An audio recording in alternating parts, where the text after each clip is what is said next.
Hi everyone, welcome to Ordinary People by Babel Dance and Malaysian Drag Queens. This is royalty time with the Queens.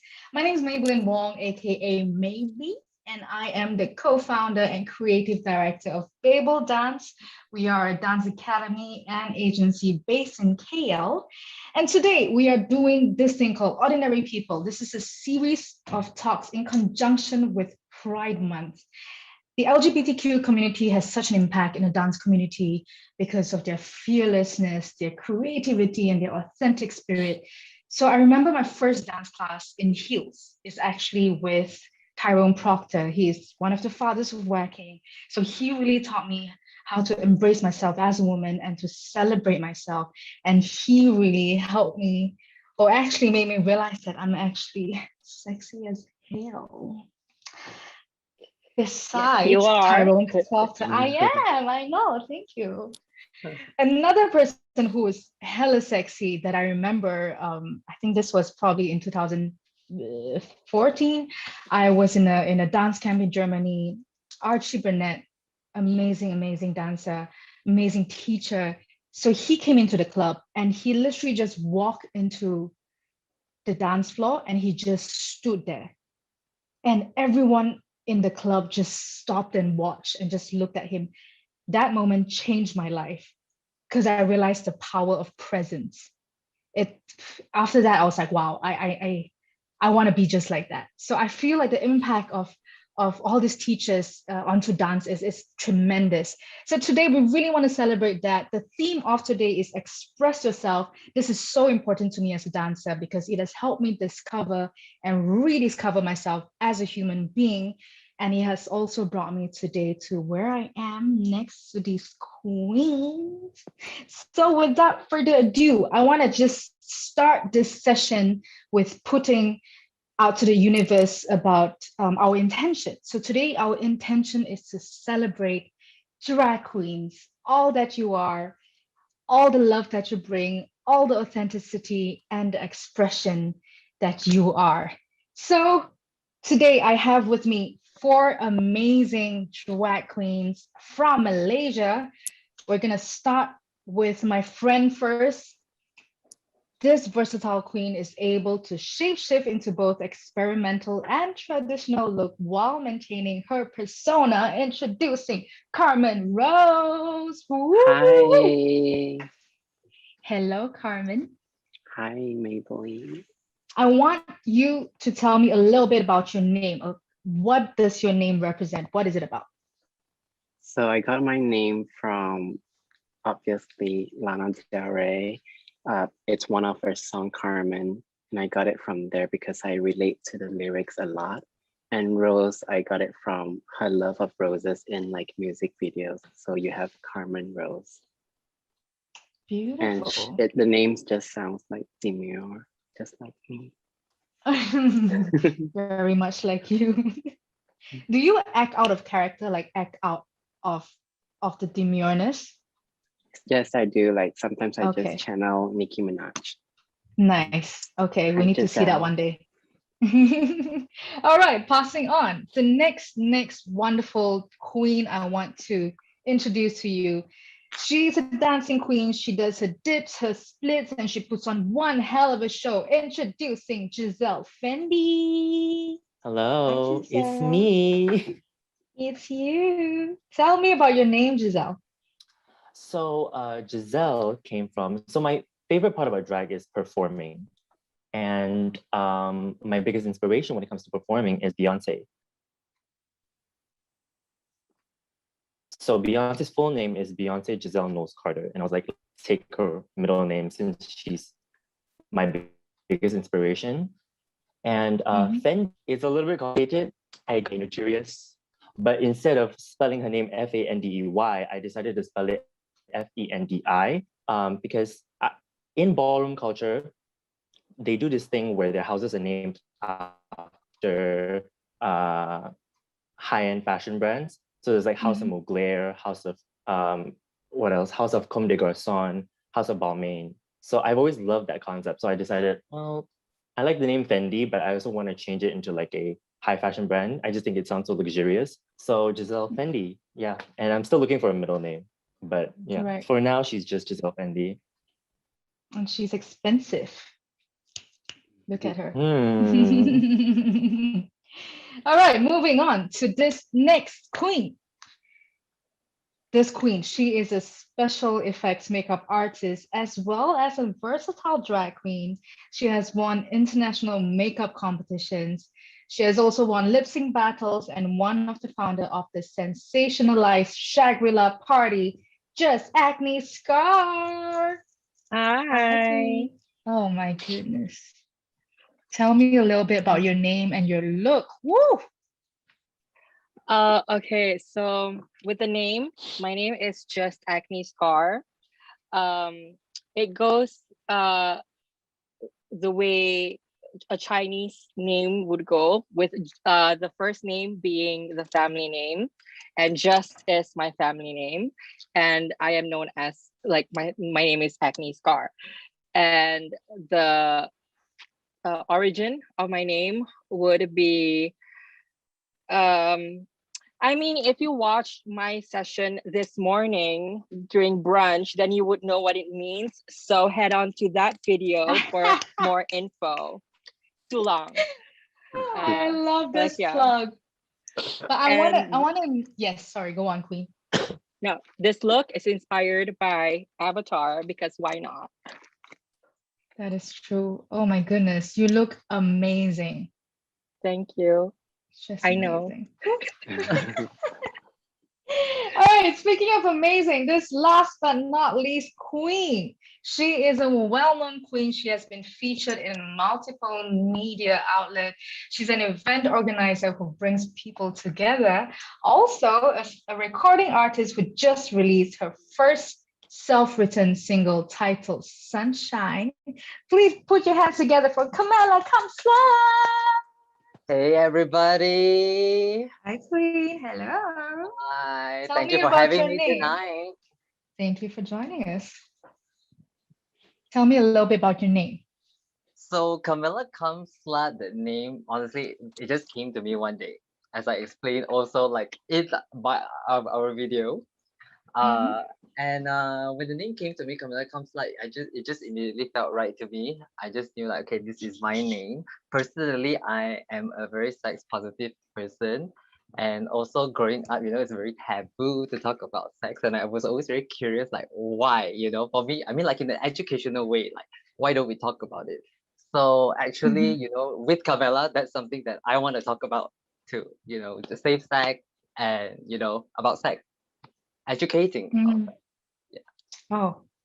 Oh, she's an educational queen. All right. Okay, everyone, give yourself a big round of applause.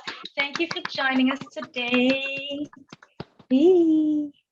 Oh, is Camilla stuck? Okay, she's back. All right, I see you. Perfect. Okay, I want to jump into one of, I think, the most important question, because this is probably confusing to some people and initially a little bit confusing for me too. So first question, what are pronouns and how important are they? Giselle, can you answer that? All right, so pronouns are how you identify. So he, she, they, or whatever you want to identify yourself as. And are they important? Absolutely, they're very, very important. When you don't go by someone's pronoun, you're basically disrespecting them, and that is not okay. And I also find it very interesting because cis heterosexual people usually tend to be like, oh, but it's just pronouns. Why are you so offended when someone misgenders you or doesn't use your proper pronouns? But they're the first ones to get mad when you misgender them. So that's something that's very interesting to me. So to answer your question, yes, it's very important. And yeah. Right. All right. Okay. So does the older members of the LGBTQ community also subscribe to pronouns? And is it important to everyone in the community? Camilla. Yeah, I think like what Giselle said, I mean, it's a very personal and individual thing. For me, if there's one thing that I can say is, if you're really not sure, it's always better to ask first than assume. Yes. I think that is one thing that I wish more people would do. Yeah. And yes, it is important. Yeah, it's a very right. Even to the older generation drag queens, because this is something fairly new, right? Is it? Or correct me if I'm wrong. I Well, mean, yeah, yeah. Well, I mean, the exposure and also like the what's the word for it? Like it's of course it's new. Like Mhm. only because it's being talked about now. Like people see it on a more mainstream, way. Back then, I'm pretty sure like people had these things talked about as well, but because we didn't have that much um, exposure on our community, so we don't really know. So it's kind of like a That's lost true. history. Right, right. So what are your pronouns? So let's start with Agni first. I'm the 1% of the community who doesn't really care about my pronouns. Right. Being a non-binary, I don't subscribe to like gender by the nitty-gritty essence of it. So I'm okay with he, him, she, her, they, them. Yes.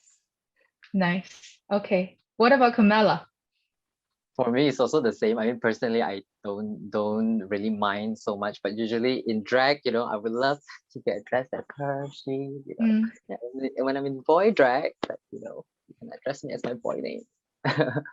It would be right. rude for us to be referred to as he, him in drag. Let's just put it out there. Take Yeah, note, y'all. okay, Take note. especially if like you're in the super fishy drag. Okay, then yeah, it's Yeah. a little bit like, wait, what? But if that's not the vibe I'm going, I really don't mind. I really don't mind. Right, right. What about Carmen? Carmen Rose, what are Like your what pronouns?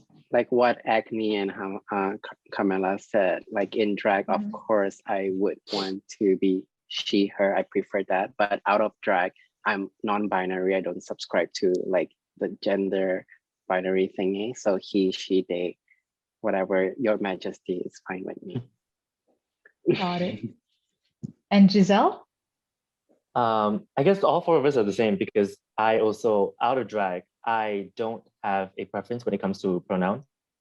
Mm, So he, right. she, they is perfectly fine. But if you, we about to fight. This is not, I would really prefer if you call me she when I'm in drag, because I did not spend 3 hours to look like this for you to be like, oh, he. Oh, look at that Oh my god, boy. Like, are we all no. like non-binary queens here? I Yes. identify as gender fluid. Oh, that's beautiful. Okay, okay. Well, thank you, queens, So, yeah. non-binary queens, glamorous queens, everyone. Thank you so much for joining us today. I'm so happy to have all of you to be part of this conversation about the drag scene in Malaysia and also about pride. So, speaking of pride, what does pride mean to you, Acne? Okay. Pride itself is an acronym, actually, like our Pride Month. It stands for, I'm gonna read it from my phone. It means personal right in defense and education. So that's what it actually means. But personally, for me, Pride and in the sense of like Pride Month, for me is a month where we get to celebrate who we are, and other people who are not in our community also in a way gets to uh, highlight our community, even though some of them may use it for beneficial like gains in terms of like monetary gains, but at the same time, we like, for me, like I feel like that for now, for the time being, is good enough exposure for us. And it's nice to see like all of these brands come up with showing support for our community. So I don't feel like we're fighting this alone. Mm, that's beautiful. What about you? What do you think, Camilla? What is pride? What does pride mean to you? For me, I'm just gonna keep it short and simple. It's celebrating Mm, love. mm, One thing is celebrating love. The love you have for mm, yourself and the love that you have for the people around you and the world. mm, mm. Nice. That is true. That is true. I love Pride Month and what I feel like people come together and celebrate each other like in this entire month. And I really feel the joy and the celebration. That's why It we're brought, here today. it brought us together. Yes. Yeah. Oh Yeah, man, I'm we're so doing happy. I'm so something. happy. Yeah. But okay, so that is Pride to you personally, but what is it being a drag queen? What does that mean during Pride Month? How do you feel? What does it mean to you as a drag queen? Carmen. I think being a drag queen during Pride Month is very important because we're like so out there and we represent a part of our community. And just because of our confidence and whatnot, we have like the voice to speak up and stuff. So I think it's so important as a drag queen to further that agenda to push, like Mm, to share your knowledge about what Pride Month is to everyone else who don't know what that is. mm, Basically, just continuously um, raising awareness about our community as a drag queen because mm, people do watch you as a drag queen and you're kind of like a representation of the community. mhm. Representation. I like that. Yeah. What about Giselle? What do you think? What does a drag queen mean? Like, what I does it feel mean like to you during Pride Month? I feel like as drag queens, we are usually at the front of the line in a lot of gay topics and a lot of queer topics. I mean, one of the biggest people who has influenced our community are always drag queens. Marsha P. Johnson, for example, she was a trans drag queen. So we're always in the front of the line, and drag is a lot of times drag, whether it is or not, it is activism. We Mm, are out here trying to spread love and positivity and all kinds of knowledge. And I think that's what pride means to me is, I guess, spreading knowledge and spreading awareness about what is happening within our community. Yeah. mm. Yeah. I love that. I love that. I wanna speak a little bit more on a personal note on drag. What is your journey into drag like, Camilla? It's been crazy, exciting, amazing, honestly, like with drag I learned a lot about myself, even my boy self as well. I got to meet a lot of amazing people, the queens and you guys, it led me to a lot of wonderful opportunities also. And honestly, like through drag, it also made me realize that I can do many different things. Like I Mm, didn't plan to write my own song, and things like that. I mean, those came just very naturally as I grow and continue on in my drag journey. So it has been really, really wonderful, and I love it. If you haven't tried drag, everybody, you should try at least one time. all the self-expression, huh? Tying into the team. Yes, I cannot keep it in. I just gotta let it out. I just gotta express it out. Woo! And you express it so well. Thank you. Thank you. I also want to ask Giselle, how is your journey into drag like? My journey into drag has been interesting. For the first year, I was out, you know, going to queer parties, going to performances and all those kinds of things, and like, having fun and like expressing myself. But then 2020 came and that was cut short. So it's very interesting. I've been doing drag for 2 years, but like one part of my drag is like going out and having fun, and the other half was doing it at home. But it has been Mm. interesting. I've learned a lot, and I've learned how to express myself. I've learned to be confident. I've learned to love myself a little bit. So yeah, that's my drag journey. So A little speaking bit. about like she to you queens, has she grown a lot like in the last 2 years? Oh, of course. Yes. Yeah. Thank Ooh. you. Especially her mug. Yes, What is especially mug? that. Mug is the Makeup. yeah, Your explain face and your mug, makeup. explain mug. It's just Face and basically like your makeup. face and your makeup. So yeah, I have definitely Mm. improved. If you saw me in 2019, she was a little rough around the edges, but she's come around. She's pretty now. So yeah. I love we that. all we've all been there except Camilla, but Yeah, we've all yeah, been yeah. there. You're not a you're not a drag queen if you didn't start off your makeup with looking crazy. Because Mm. like Right. you're figuring out your face, you're figuring out your structure, like you're figuring out what works for you. So everyone looks a little bit crazy in their first year or so. So yeah. Right. I think even as girls figure out makeup, like figuring out makeup sometimes also is. So Yeah. I don't know how it's like, but I find it so interesting that everything is, when I was watching, I was speaking to Carmen. Yes, she said like you're supposed to paint it for the back row. Is that what you said? Yes, yes. Paint for the back It's row. the paint for the back Yeah. row. Is that a Yeah. common thing that's known in the drag community? That's what you Yeah. should be doing. Yeah. Yeah. Yeah. I Yeah. love that. It's 'Cause you're on basically stage. stage makeup. Yeah, Yeah. yeah. Yeah. Yeah. I've never heard that before, but it resonates with me because as a dancer, that's what we say. Like when you perform, you're supposed to perform to like the final row. Your energy Yeah. needs to come to Mm. all the way to the end. Yeah, but I've Yeah. never thought of it from like a aesthetic, from a mug, using your term, from a mug, like perspective of that. Because we're using our lips, right, to lip sync. So people, Yeah. that's And your then we're main also using our focus. expressions. I mean, that's all Yeah. about lip sync, Mm, right? You know, it's really all about here. It's not so much about the crazy dance and all that you do. I mean, Yeah, yes, yeah, that is yeah. the point too, but mm, really it's all about this, like how you play around with your face and you mimicking the words. Yes. yeah. So I'm talking about like the performing side of drag. What is the process of doing drag? How long do you take? I'm gonna ask Acne Scar first. Um, okay, so it It, differs with like people and their uh how long they take to get into the fantasy, to feel their oats. Some people take longer. Some people are just like, okay, I need to get this done and over with. But for me, Mhm, I usually there's a lot of preparation before the day itself.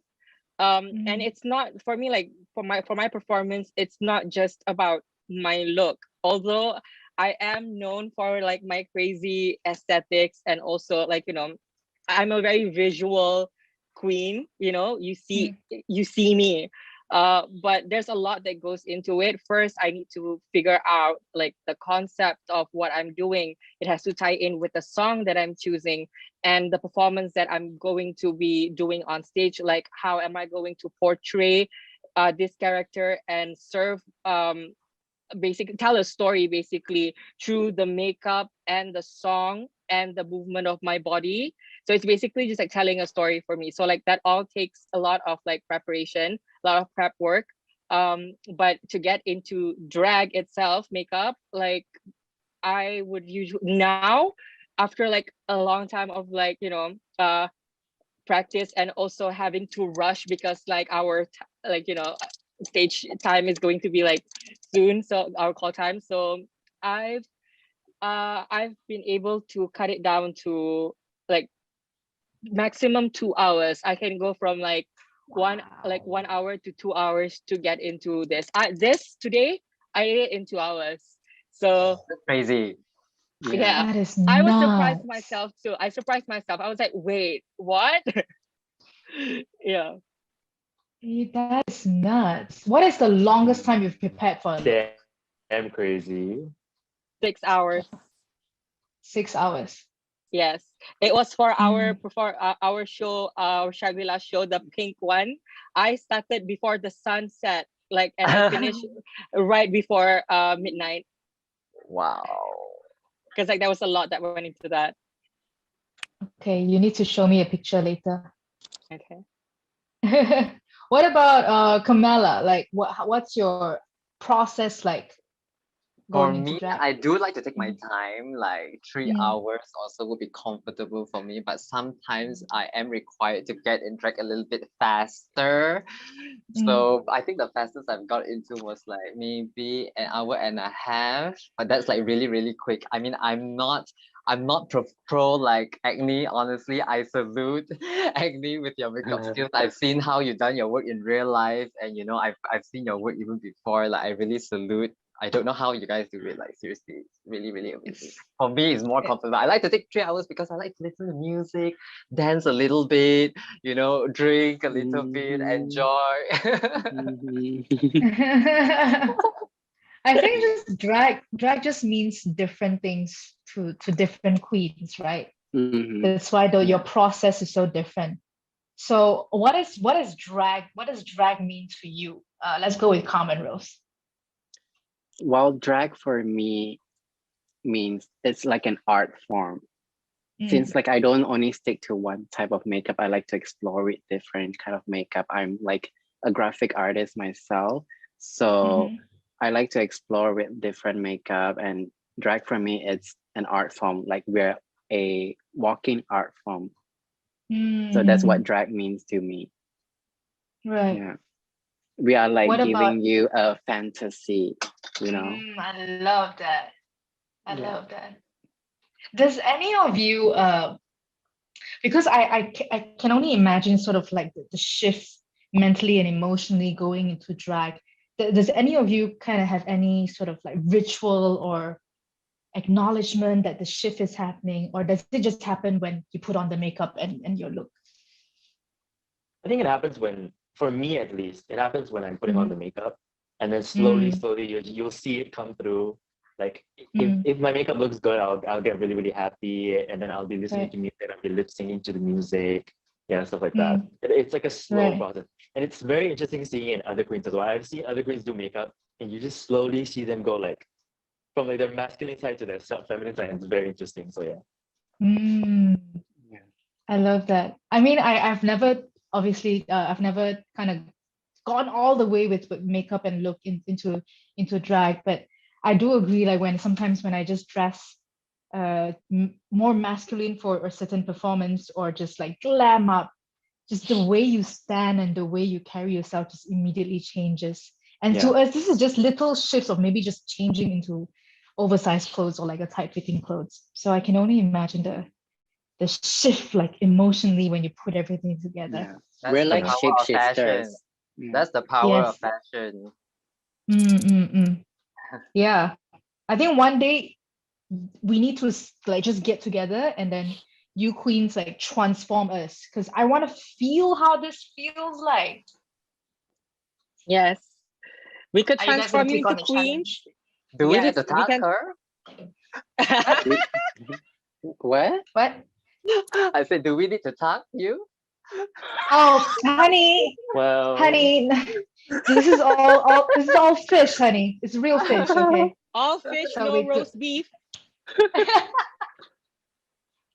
Oh, explain We fish, guys. Explain fish. What does that mean? okay, who wants to go? Who wants to go? I can You. go.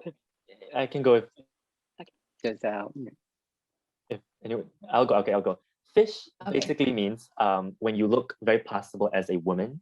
And Mm. the word derived from the fact that women's vaginas smell like fish, which is slightly misogynistic if you ask me. Yeah. But Yeah. yeah, I wouldn't that know. is where fish came from. Yeah. Yeah. Right.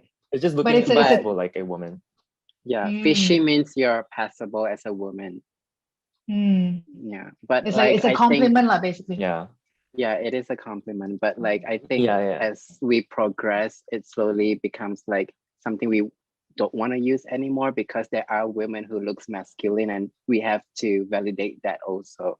Yeah. Because not all Mm, women Yeah, yeah. have to look like very feminine. There are like masculine looking women and that is okay. mm. Yeah. That's Yeah. true. Yes. That's true. Okay, Because I we have a. tend to like sorry, It's because okay. Go on.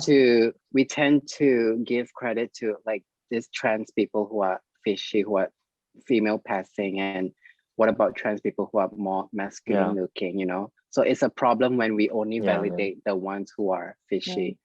Yeah. There's a So lot Mm, of And rooted misogyny in drag itself and seeking the validation of a male figure, you mm, know, with mm, like in the past. So now like mm, we are unlearning that as we progress more. mm.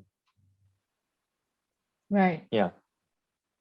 And I think like the just drag just has transcended as an art form But Yeah. just when you say misogynist, do you think back then it was more for the male gaze? Was it like that?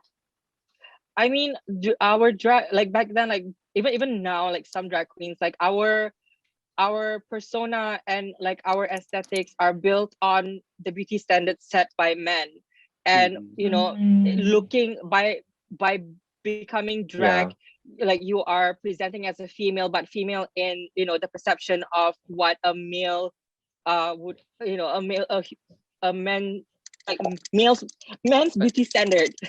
Yes. Male gaze. Understand. Yeah, the male gaze, gaze. yes. Yes. Yes. So which is why now, like, Yeah, we yeah. are trying to break that, and also we are bringing in all of these um other genders to, you know, be in drag, and as well, like have drag um drag personas, not specifically just be female impersonations. Right. Mhm. Yeah.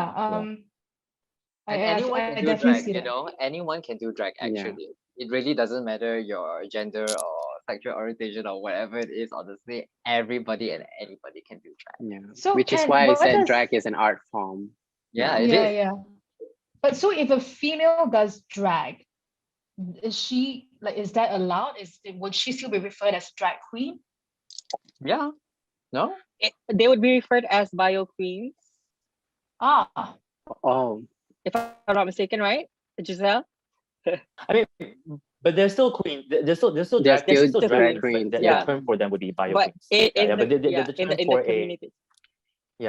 the term for a cis woman doing drag is bio queens. But yeah, they're still considered drag queens. And we have So a bio queen in biological queens. Malaysia. Oh yeah, Yeah. right. Yeah, we she's do. from Sarawak or something.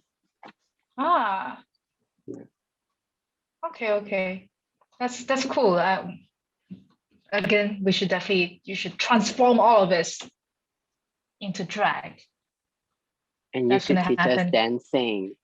Yes, we'll do that for sure. Okay.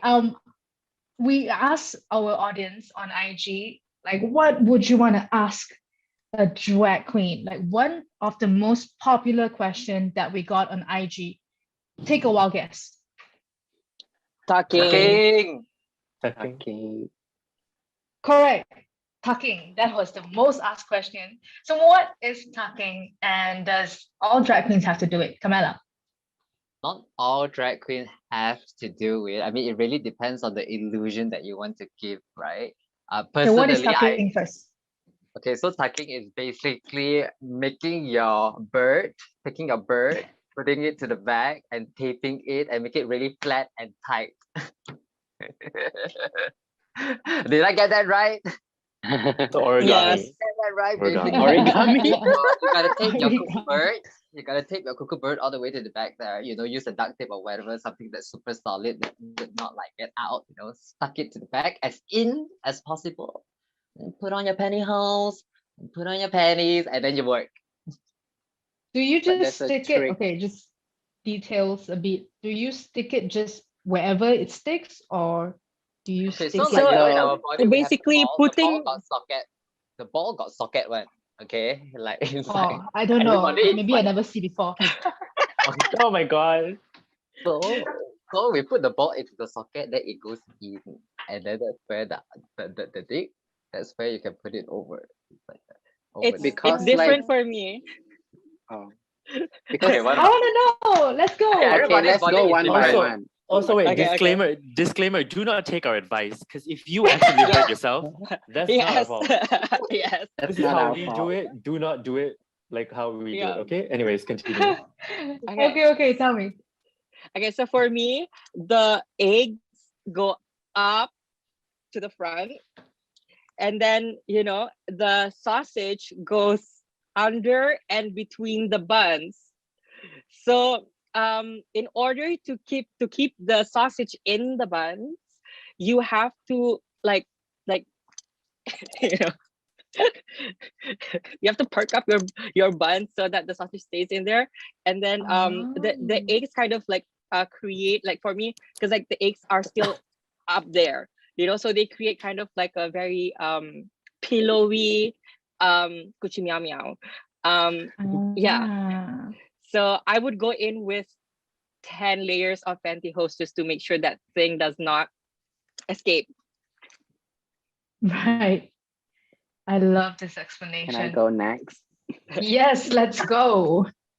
So basically, this is what I learned. Like when I first started drag, I wanted to learn how to tuck. So I use Pornhub as my reference because Work. yes, tucking, Nice. like I learned tucking from a trans woman and how they do it. And Mm. usually like your balls can go up, can go in.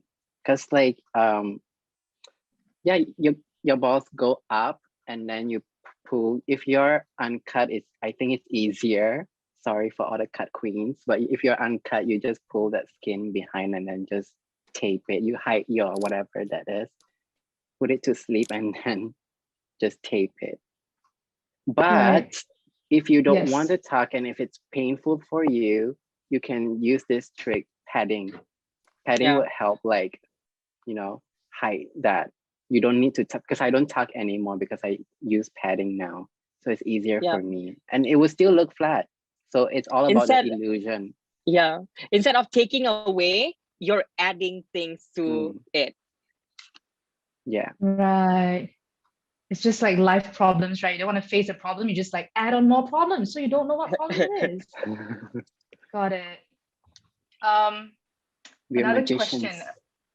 Another question about tucking. So what happens if you're tucked and you have a hard on? Has We that happened don't. Then before? You don't have a hard on. It's never just too happens. painful, is it? That never Sorry. happens. Yeah. Wait, has it happened before? Has To it? me, yes. I made Oh, out with Yes. someone and then it just like, oh shit, I can't do this. I'm sorry, I'm Carmen. It's not Oh, right. interesting. Oh my God. so what happens? Like it Interesting. gets very painful? No, Not it just comes really. out. Yeah. But because you're like Ah, forcing it to be Oh, there, it doesn't like really get that hard. Yeah. Yeah. I think depends Depending where on it's how thick going. your thighs are. Yeah, It really depending on how depends thick your how thighs where it's are. going to. Yeah, where it's angled. Yeah. right. Mhm. Mm-hmm. You okay, Carmen? Yes, I am. You're right. Bringing back memories a little bit. Yes, really close to home. Okay, I wanna ask you, Carmen, about just how you're mentioning about the first time when you're tucking. So let's talk about your first time performing drag. And now, like, how has it changed since then? It has changed a lot. I started gluing my brows. In the beginning, I didn't really do that because I was lazy or I just didn't know how to like the right technique. But if it wasn't for my sisters, I wouldn't be where I am today. So like because of my sisters and they are also continuously like doing drag and it will like encourage me to further my drag persona. But if I was doing it alone, it would be harder because it's like I don't want to just do this on my own and not have like the support from people who are like me. So there's like if you meet Carmen like before, she's more shy before, but now she's more like confident and yeah. I definitely see that. I remember the first time you showed me a video of you. You had like a red bandana on. Do Mhm. you remember Oh that? yeah, Yeah, you that were. one. I was a Yeah. photo booth queen performing in front of laptop. Yeah, like from Yeah, that till the common roast now, it's amazing yeah. like how much you have grown. I would Kudos also to want you, to man. like give the credit to Camilla Kamslat because of her. I actually like started performing outside of my room. So I saw her, I was like, oh my God, there's another person like me. I want to have her confidence. I want to have whatever she has, like, because it won't make me feel lonely. It will be like, oh, Camilla is there and I could like look up to her and she's the I would just reason why I actually like, I just want to say one thing, come up. like Carmen Rose, I am very proud of you because I always remember, those days when you would come to Rojak, those before you were doing drag, you know, and then I could see that, you know, slowly also your surrounding grew also, you know, you had more love, and I could see that, and I can see how like you changed for the better, you know, you became more confident with yourself and all of that. And seriously, from that day onwards into your first performance, and then to Berlin until to this day, like, you know, I just know that I am so proud of you. You make me feel that like what I'm doing is totally worth it, you know. Yeah. Because like it was really really difficult in the beginning, and then, and you know, we talked about this before, you know. Yeah, many Because, times. yeah, we talked about this many times before, but you know, in the beginning it was really really hard, and it's because of you guys, you know, that came out to actually, you know, do what you do. Like that makes me so happy. Like seriously, it's more than I could ever ask for. You guys are the reason why I still continue today to do what I do, you know. So thank you, thank you for the love and support, and everyone Strength who's in watching. numbers. Yes, Ooh, all of you too, you know, that's Agni and Giselle as well, like you guys as well, you know. I'm so Aw. proud of all of you. oh, the proud mama bird.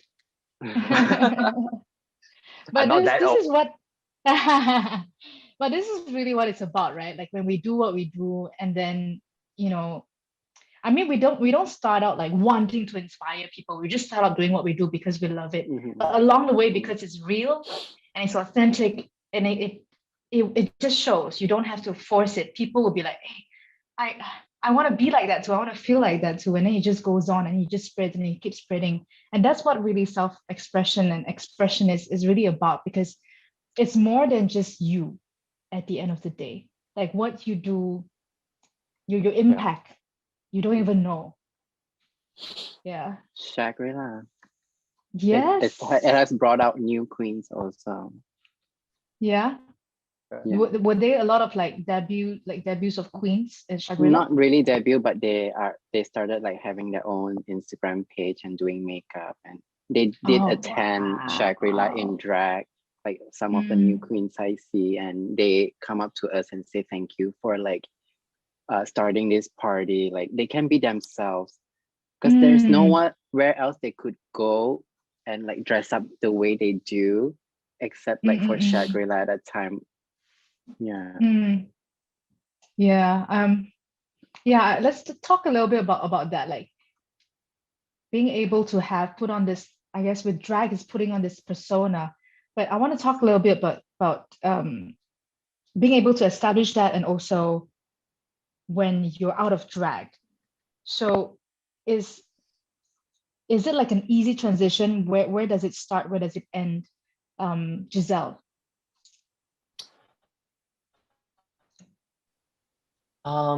For me, I can speak for myself.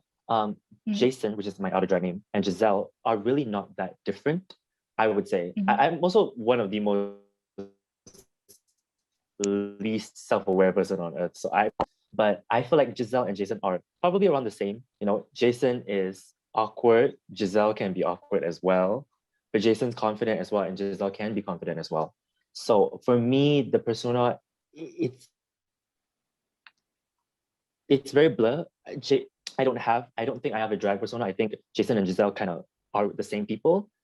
The only difference for me is Giselle is a lot more confident in the way she looks. You know, when I am in Giselle, I like the way I look in the mirror. I can't stop looking in the mirror. When I'm Jason, I don't want to look in the mirror. Get that mirror out of my face. That's how it is for me. So yeah, that's Right. yeah. What about Carmen? Like, is it? Do you kind of have do you have troubles like letting go of one or the other, or does Carmen Rose or does Sam, do they get jealous of each other? Oh, of course. Like picking from Oh, what yeah? Giselle said, like she likes looking at herself in drag, but out of drag. No, I feel the same way too. And I love when I'm in drag, I love the attention I get from people, like the compliments and stuff. But when I'm out of drag, I sort of like don't like myself out of drag that much, because I don't feel the way I do as Carmen does. So the reception, like it's different for me. And I'm trying to think what you said just now. Sorry, I'm having a brain fart. It's Oh. okay. What did I say? What did I say? What may blame the question again? The Okay. question is whether Carmen Rose and Sam, are they jealous of each other? Or do you Yes, prefer the one over the other? jealousy part. Mm, Sam is obviously jealous of Carmen because she gets all this attention, and I do like write poems out of drag about like how Carmen gets all this.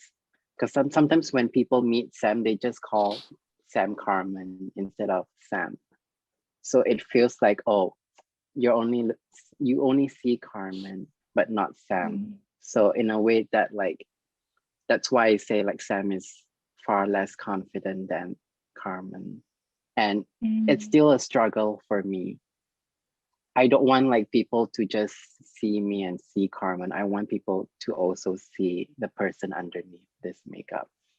Because at the end of the day, Carmen uses Sam as a vessel to channel herself. mm, So it's still Sam's body, mm. and Carmen should, take a break. Know your place. Yeah. I mean, I Um, love being myself in drag. I fought for my place here in the Yes. community in drag, Yes. but I would also hope for like Sam to be visible in the future and for people to recognize that person underneath is someone else also. So yeah. Mm. So a question on that. This is directed to anyone who wants to take this. Do you think drag helps you love yourself more? Or do you think drag is a persona that is entirely on its own and you yourself, as whether it's Jason or Sam, has to still deal with your own problems? I'm not sure whether do you understand my question? Mm, Yeah, I think so. For me, I would say the latter. okay. Giselle is a way when I get in drag, it is a way to escape from my problems, happy, from the stress from work, from the stress with family, from the stress with anything. This is a way for me to be happy. When I am in drag, it's when I'm the happiest. So it's kind of like a way to make me feel happy and make me feel like, oh my God, I am so beautiful. I love myself. But then when I take this off, those problems are still there. It's not like suddenly the problems are gone.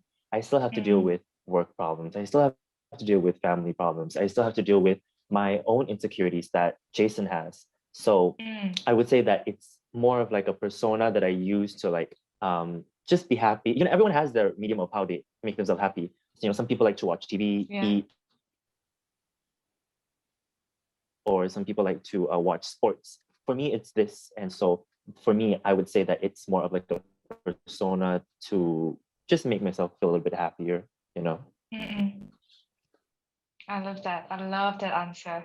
It's everyone just has a channel to make themselves happy, and this is yours. Yeah, Yeah. exactly. Yeah, that's great. That's great. Speaking about that, so this one I will direct this to Agni. What has drag taught you about yourself, and also like how to express your individuality? And what advice would you give to someone who has thoughts of just exploring drag? Okay. Hold on, there's like 3 questions in that one question. What was the first part? Okay, let's start with the first part. I was talking about how has drag taught you about yourself in terms of expression. Okay, so what I've learned from drag is the main thing, and I think I speak for everyone here, or everyone who does drag, it's confidence. Especially myself out of drag. I am a very introverted person originally, and like normally I would be, and I am a very um shy person when it comes to engaging in social settings. And with Agni Scar, what I've learned from her is that when you look a certain way, when you look this, like, this out of this world, like basically like when the spotlight is on you, you kind of have to get out of your head and, you know, act the way you're presenting yourself, if that makes any sense.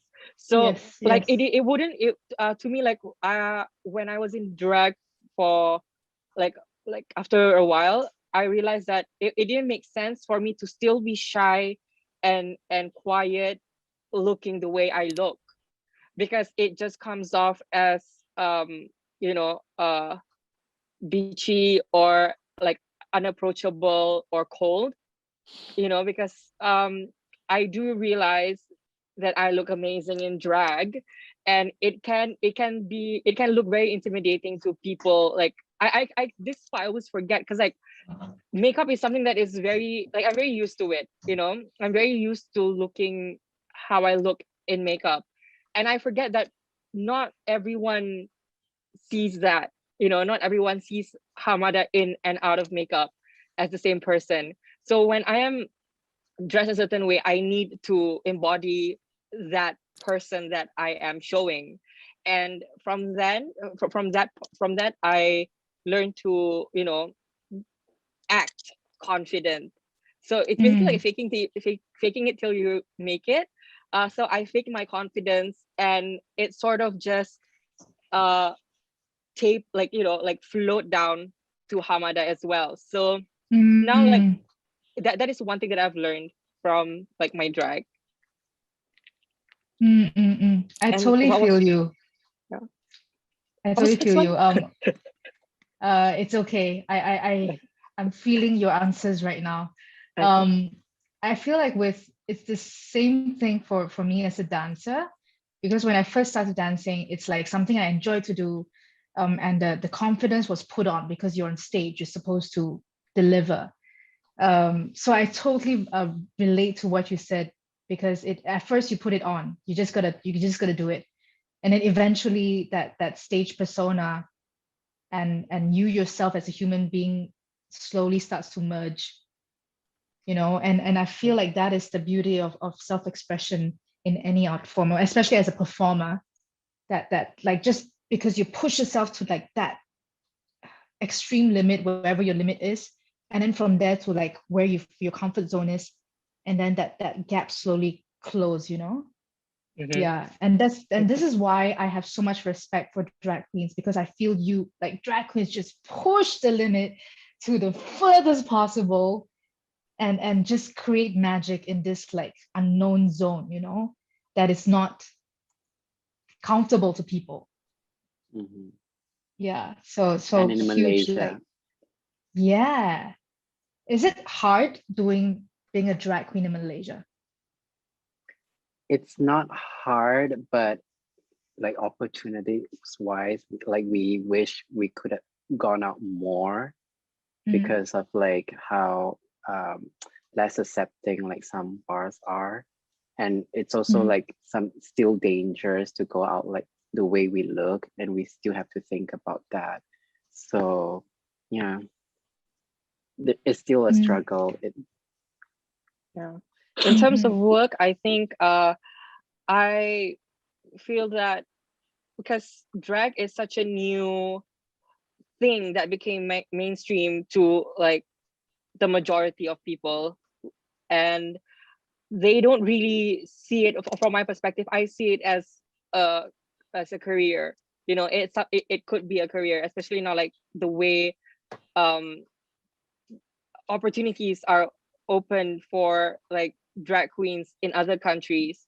So I want that to happen here as well. And it's really hard for people to basically take us Yeah. seriously, or even people Mm, to think that we have any credibility. People think we're dumb, and like, you know, oh, the only they're dumb, so this is the only thing that they can do. When that like, we're only playing dress up. So yeah, we're only mm, playing dress up, that's the only thing that we can do. But that's not the case. Like, you know, there's a lot that goes into this. You know, from a political point of view, like we're basically mascots for our community, and we have to, like Giselle said, like drag in itself is activism, because like whether you like it or not, when you're when you're presenting yourself this way, and you know, you're basically in the front line, again, as Giselle said, you are a mascot and you need to educate yourself. So we all are pretty, we do our own research in these things, and not just that's from a political point of view, but like from a commercial point of view, like taking that into taking our political views into like the commercial side of things, because we are aware of how what's the word for it, how we are being mistreated, especially our community being mistreated. We do not easily let people step all over us, because because like we are not chasing for like fame or for like exposure for ourselves. What we want is exposure for our community. Imagine seeing a drag queen on national TV, like how that would change the majorities. Like it will create a conversation which will then change people's perspective, because like that's the only way to do it, is to push these things out. You may be received with a lot of backlash in the beginning, but like as long as you don't push the ball, as long as the ball is not rolling, we won't get anywhere. So which is why like I am very firm in my setting, especially in terms of like making drag as a career, and like people or companies or brands that approach my drag persona for work and see like the way they treat us, it's as if like, oh, like we just like we're doing you a favor, when that's not the case, sweetie. Because like we are in the mainstream media now. You want us so that people start talking about you. We know our power in commercials, so like pay us what we're worth. Yes. So yeah. Yes, for sure. I totally believe in that. Yeah, we were talking about drag in mainstream. So I believe like RuPaul Drag Race and DragCon has been like instrumental, right, into bringing drag culture in the front, and in some ways like legitimizing it to mass culture. So bringing it back closer to home and in just smaller ways. So events like Rainbow Rojak, like everybody knows, love that name by the way, Spectrum, Berlin is Burning, Shagrilla are doing such great work to show drag culture and LGBTQ community in such a different light. And also in the dance scene, we also have Teddy just organizing Belacan Mini Ball, Revelation Ball. So these are like amazing local events. People who are behind this, Natalie, Johnny, Teddy, you queens, like it's amazing what you're doing. So I just have a few questions about these local events. Okay. And I remember what Johnny said. Johnny Vicious is also one of Shagrilla's founder. So he said in an interview, drag has been expressed solely at drag shows, and the spectator syndrome was driving me insane. Queer folks need conducive spaces to express themselves, and that must include great music, lights, drag, podiums, and themes. And Shagrilla managed to pull everything together. So how important is it to keep supporting events like this in Malaysia, and what more can be done? Giselle. I think one of the most important parts of why these events are so important to queer people, specifically queer people in Malaysia, is a lot of us don't get to express ourselves when we are, at work or when we're at school, or some of us who still live with our family, we can't even express ourselves at home, I know a lot of queens who, because their parents are homophobic, they don't get to do this at home, So the reason why these parties and these events are so important is because we have a safe space for us to express ourselves, express our queerness, express our gayness, whether it is through our aesthetic, whether it is through our sexually, or like, what is it, romantically, two gay men cannot kiss on the street in Malaysia. They will get caught and they will get put to jail. But in queer spaces like this, they're able to express themselves romantically, sexually, aesthetically, and anything like that. So it's so important for us, because if we don't have a place to express ourselves, where else are we going to express ourselves? If these queer parties are nowhere to be found, where are we going to express ourselves? And I think that is one of the biggest thing this pandemic has taken is the fact that we don't have queer parties anymore, you know? Roja, Spectrum, and Shagrilla, all these, they're not there anymore. So I speak for myself. It's been a huge struggle because I can't speak for myself because I am still able to do things at home, but I can speak for other people who are not, you know, who don't get to do this at home. They are struggling because they don't get to have a chance to dress up now and a chance to express themselves. So that's why it's so important for these parties to exist in places, especially in a country that is homophobic like Malaysia. So yeah. Nice. And it's important to note that all of these events are created by queer people for queer people. Correct. Yes, correct. That is the only reason why we feel safe in these spaces, because we know that we are being taken care of. Because if it is made by, you know, like people out of our community, like we tend to doubt, because especially like where are they coming from, and also like, you know, are they taking anything away from us? Yeah, so speaking of that, so there's a risk that just now you were mentioning that as well, Agni, that there's some brands, promoters, or venues want to jump on this bandwagon because probably now drag queens or like I don't know what's a popular thing right now. That's what people want to watch. Sensationalized, that's the right word.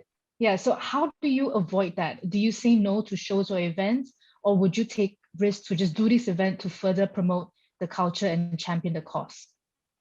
Camilla, let's go with you. I think I think we have to know like who we're working with. Also, that's one thing. I think we need to know who we're dealing with and what do they stand for. You know, are they legit or not? You know, but for me, if there's any chance or opportunity, you know, to give a light towards the community, you know, that makes me happy. Exactly like what we are doing now too. You know, this is also another way, right, for us to speak about it, to start a conversation, to talk about it. Yeah. So what can allies, what are the do's and don'ts of allies? Anyone wants to take this? Don't use I can take like, it. yeah. I would just give like a bit of. No, Carmen, go first. Carmen, go first. Oh, okay. Like, don't just approach us because this is like already mainstream now. Then after that, you're done. It's very like performative activism kind of thing. You like only during Pride Month you approach us, but then like after that, what happens, you know? So like if you want to do it, go all the way, learn about our culture, fight for us all the way. Don't do it like halfway and then like leave us like there in the corner for us to fend for ourselves.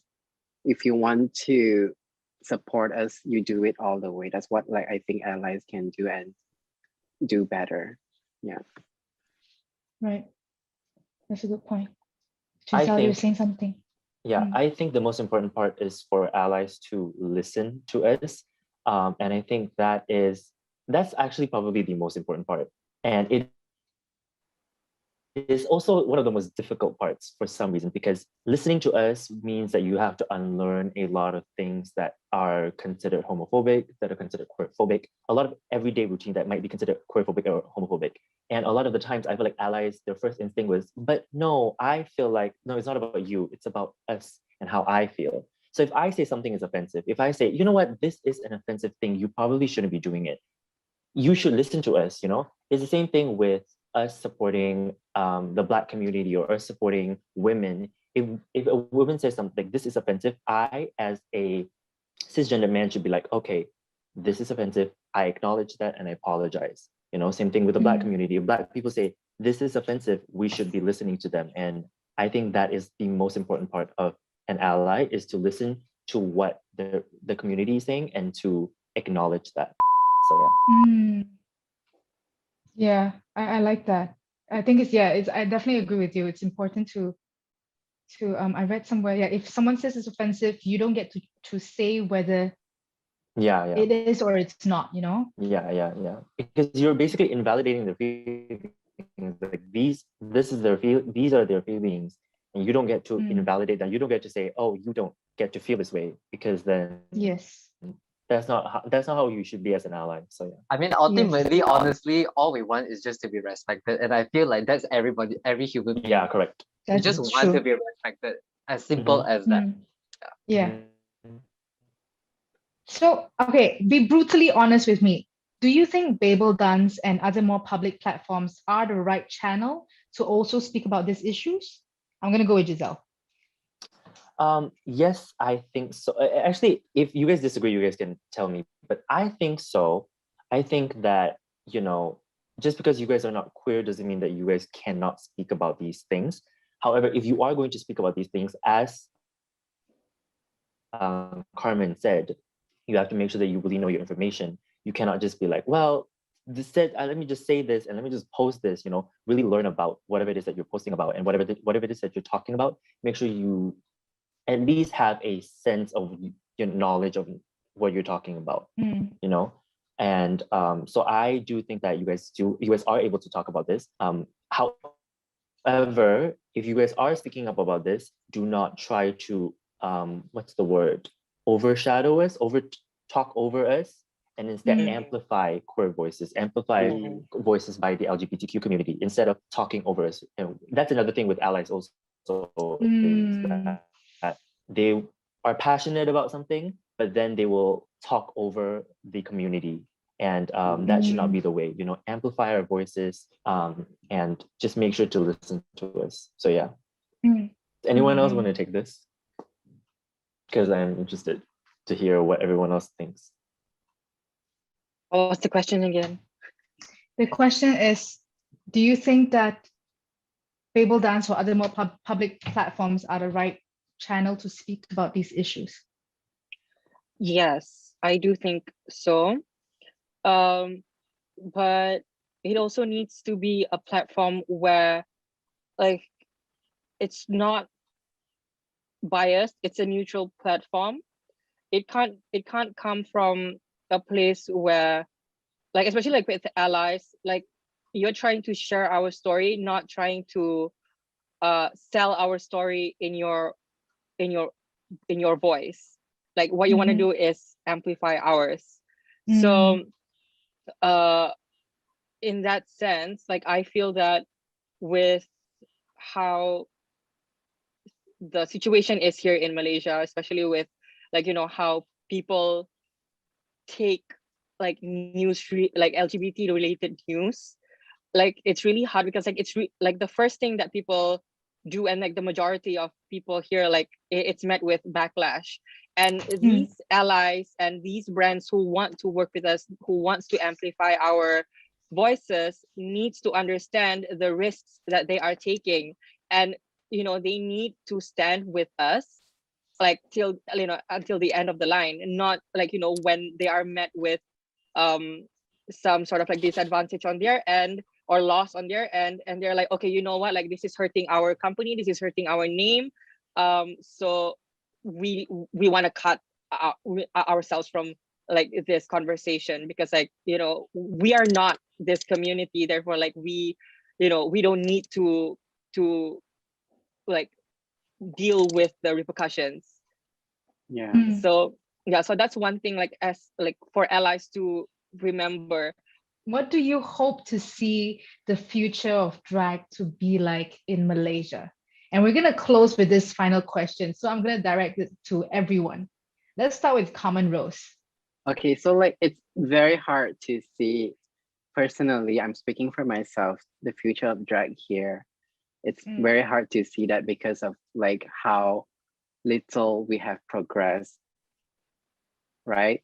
And it's hard for us to see ourselves like in the near future, probably like in like a very far future, maybe yes, but like near future, it's so hard to see the future of drag here because of how restrictive our country can be. But speaking of like Shagrilla, I think we could have gone further if it wasn't for the lockdown, and who knows, we could see like a different light then.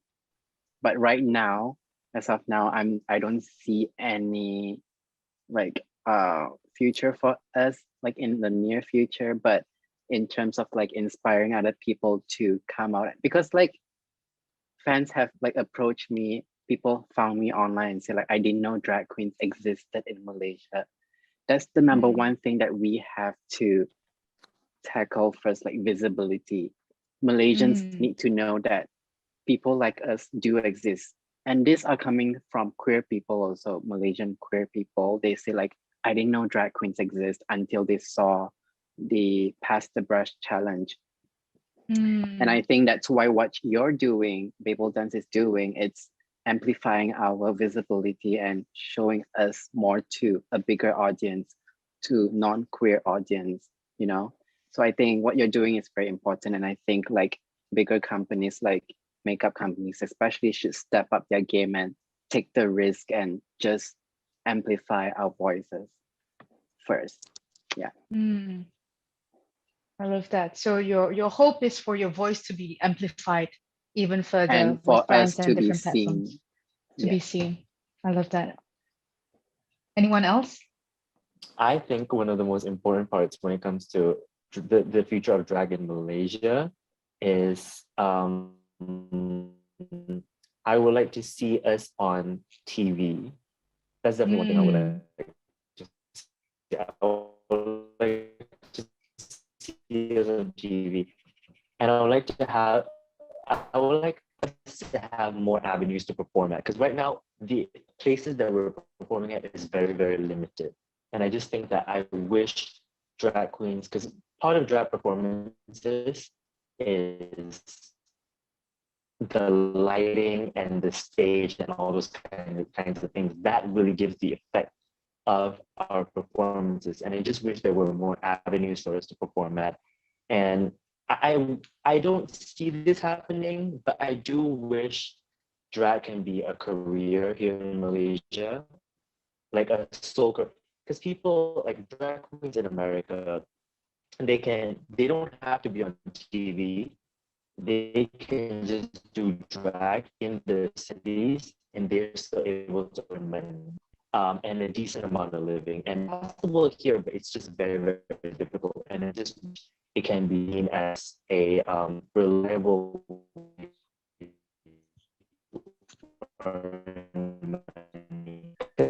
He's speaking my language now. Right? Sorry, Giselle. Oh, she up and left. Giselle left. Okay, Agni, let's go over to you. What do you hope for Malaysia's drag scene?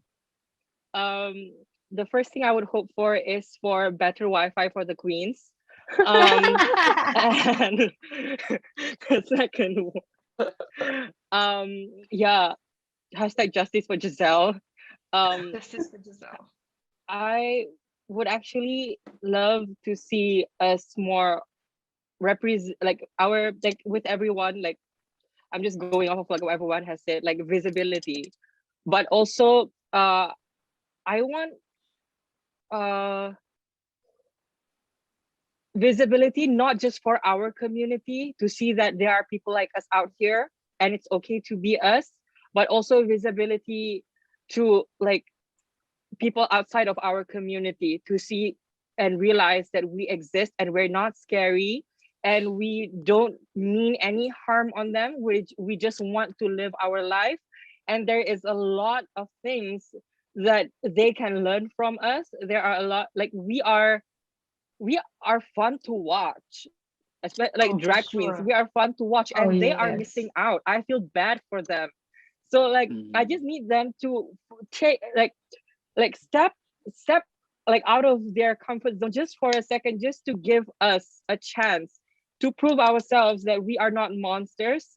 We are you know, we are an art form, and we are a new untapped art form in Malaysia. Like, you know, this could make a whole new, you know, line of work, you know, for like people, like, because there are fashion people out there who make extravagant clothing that you don't see you know, in mainstream media, only probably once or twice during awards shows.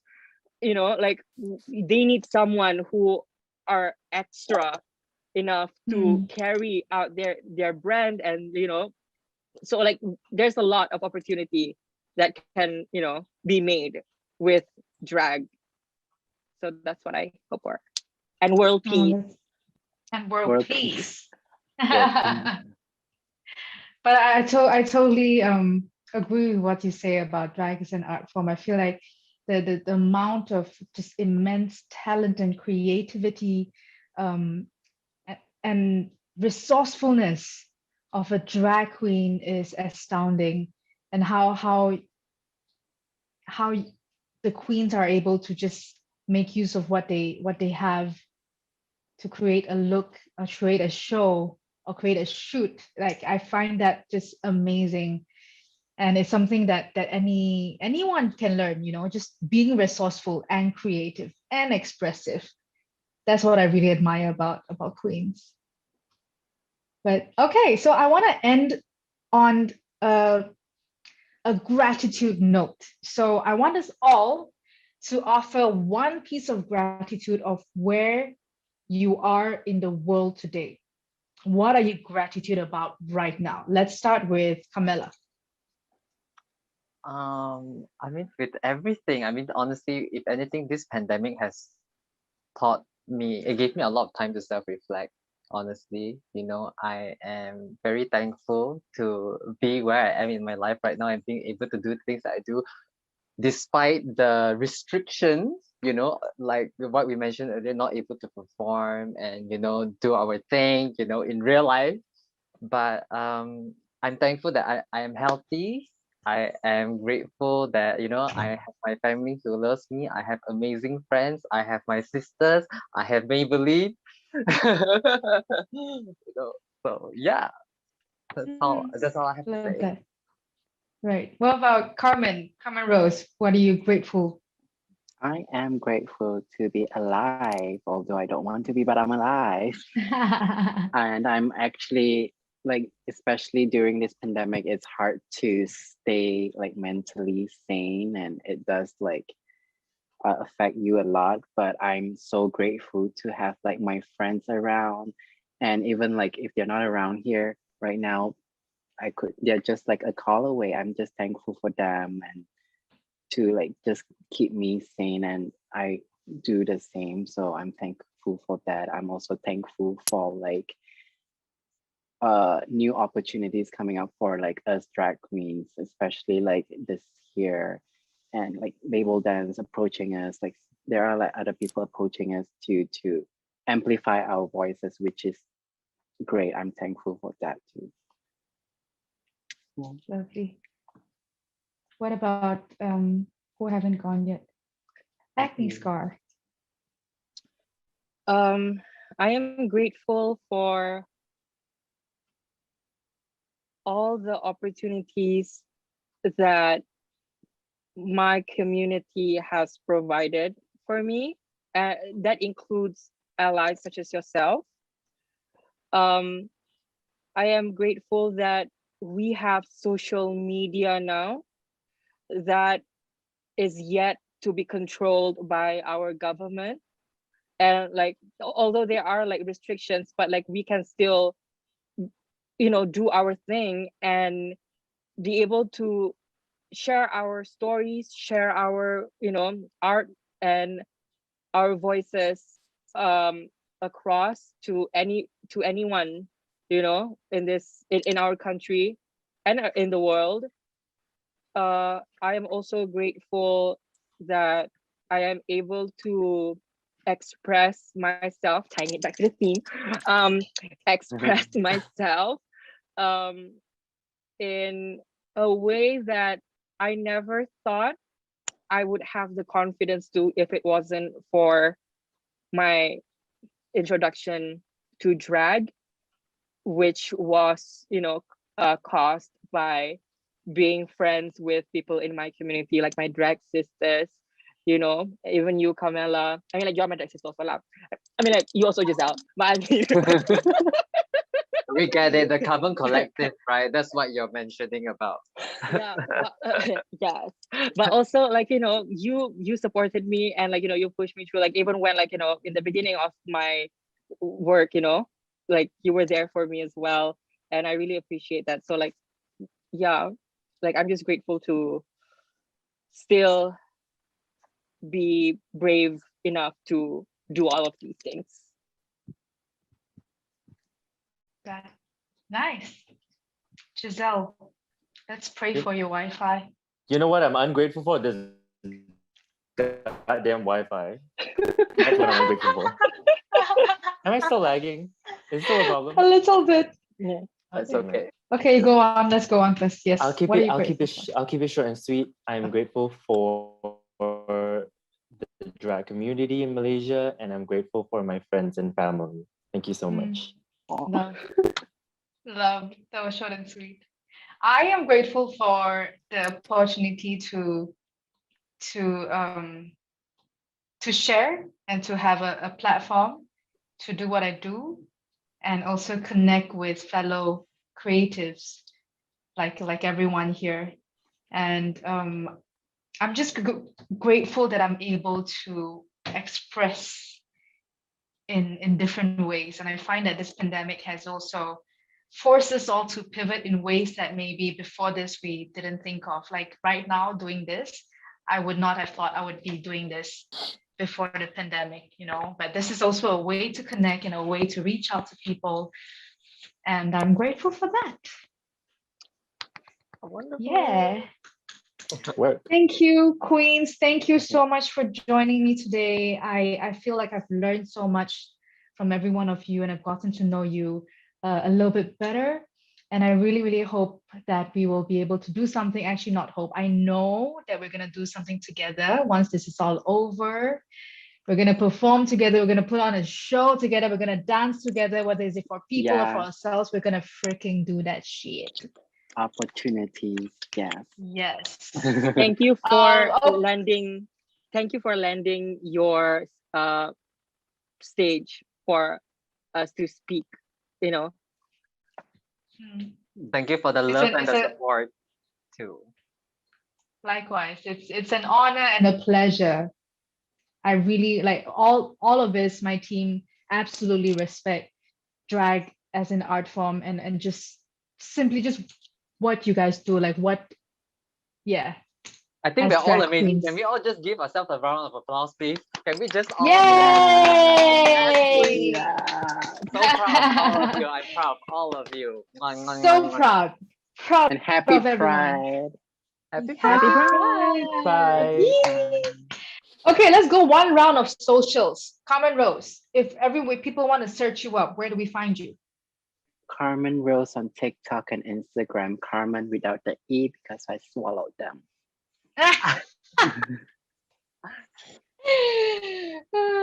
Okay, let's move on. Child friendly. No, not really. It's not really child friendly. Okay, Acne Scar, where can we find you? You can find me on Instagram and TikTok under Hamad Art. That's HAMMADART on TikTok and Instagram. Yes. Love. Camilla. You can find me on Instagram. That's Camilla Comes Flat with a K, KUMSLUT, KUMMELA. Camilla Comes Flat. Oh, that's swap. Love. Sorry.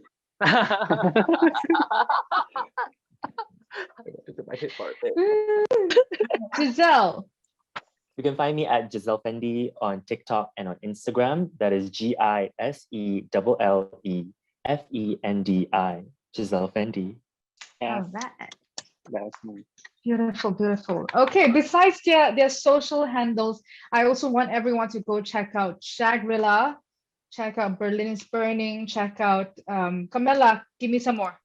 Rainbow Roja and Spectrum. Roja. Everybody knows. Yeah. PT Check them out. Foundation. PT Foundation, yes. Fluho, Oh, Queer Lapis. Queer Lapis. Blue Boy. Yes, Blue Boy. don't forget the Blue Boy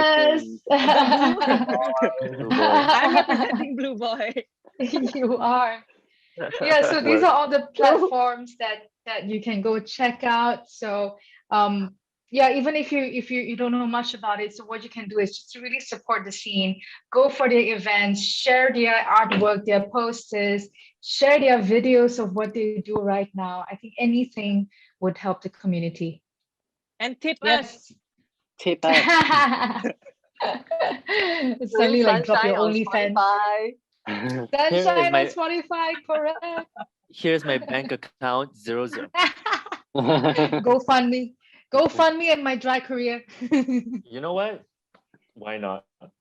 Right? Should totally start that. But okay, my friends, ladies and gentlemen, thank you so much for tuning in today. This is Royal Tea Time with the Queens. Next up, we have Serving Charisma for Supper with Carmen, Rose, and Donna. So if you want to learn some performance tips of how you use your eyes, your jaws, your face, everything, tune in later. That is our last segment. Thank I'll you so go. much, my dear queens, for joining me today. It's been an absolute honor and pleasure. I wish you all the best in your careers, your life, your happiness, your art form. And I pray and hope that we will never, ever stop expressing and creating. We're Big gonna bang. end today with a pose. I'm just gonna count 5, 6, 7, 8. We pose 5, 6, 7, 8. We pose. Okay, ready? That's Okay. how we're gonna end. Okay. In 5, Wait, 6, wait, wait. 7. Wait. Oh. Oh, okay. Okay. Everyone ready? Everyone ready? All right. In 5, 6, 7, 8. Pose. 5, 6, 7, 8. Pose. 5, 6, 7, 8. 5, 6, 7, 8. 5, 6, 7, 8. 5, 6, 7, 8. 7, 8. 7, 8. 7, 8. 8. 8. Glitching. 8. 8. 8. Thank you so much. Bye, ladies and gentlemen. Bye. See you. Bye. Bye.